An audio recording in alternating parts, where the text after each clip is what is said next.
লাগাবেন ভাই ভাই প্লিজ ভাই ভাই বাইরে না ভাই প্লিজ পায়ে ধরেছি ভাই ভাই আগে পায়ে ধরেছি ভাই ভাই প্লিজ আর করবো না ভাই।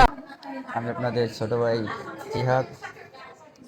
ইতিমধ্যে দেখছেন যে আমার সাথে কি কি হয়েছে বা কি ঘটনা।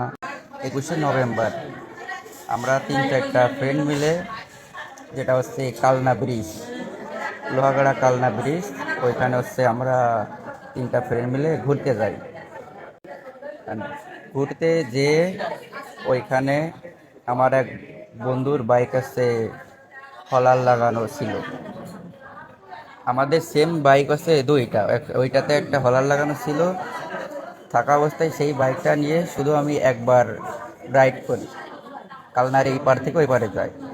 যাওয়ার সাথে সাথে এখন দাঁড়ানোর মাত্রই কিছু ছেলে, আপনারা ভিডিওতে দেখছেন, দুইটা ছেলে আর একটা লোক আইসে কোনো কিছু না বলে আমাকে বিধর মারপিট শুরু করে। ভাই ভাই প্লিজ ভাই ভাই বাইরে না ভাই প্লিজ পায়ে ধরেছি ভাই ভাই আগে পায়ে ধরেছি ভাই ভাই প্লিজ আর করবো না ভাই।